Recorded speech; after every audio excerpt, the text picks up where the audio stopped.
Oh, how we would, well, I mean, first of all, we do have employment in Africa. It's not where it's supposed to be. There is the formal sector, there's the informal sector, and the informal sector, by and large, is far more active. And this is where our women are. This is where our youth are. Incredibly vibrant, undervalued, not accounted, and so therefore we miss the opportunities. And so in creating employment in Africa, first of all, recognizing the challenge, but the potentials and the opportunities, and how to invest in skill sets, in education, in connectivity, in ensuring that the policies themselves are ones that are inclusive, so that women and young people and those that are hardest to reach are included in whatever investments are made to strengthen the inclusion into markets. Recognizing as well that right now we are in the era of trying to respond to COVID.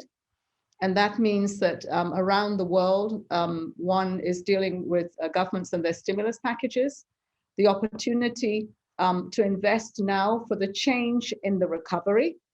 And so here again, we've learned how education was locked down and out, millions of children and teachers not able to access their students. We learned how health systems had to compete for the meager resources that were there. We learned how connectivity and power was important. And so in the stimulus packages, doing the green transition to renewables in power is job creating. It's also about skills. Being sort of prepared now by ensuring better connectivity so that our teachers themselves can continue to be the fountains of knowledge, and of course imparting that to students is really important. So many aspects of the stimulus package must have investments that increase employment, that use technology to migrate the informal sector onto platforms that can put you into the formal sector. This is where young people are. And not to miss, of course, that at the end of the day, our economies need to be inclusive and they need to be responded to. Maybe not so much the challenge that we have today is the response is not where we think it should be.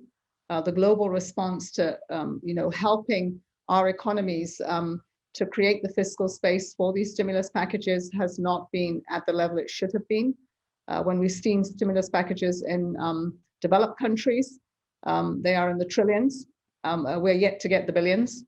And so, the Secretary General and the United Nations is really pushing in the financial space to see that we have an increase in SDRs and that they include middle income countries with vulnerabilities, and that we're seeing a redistribution of that that is aligned with green transitions, that we're also looking at debt standstills that are extended to the end of 2022 and broadened, and that the debt architecture needs to be looked at because this is going to cause many problems in years to come.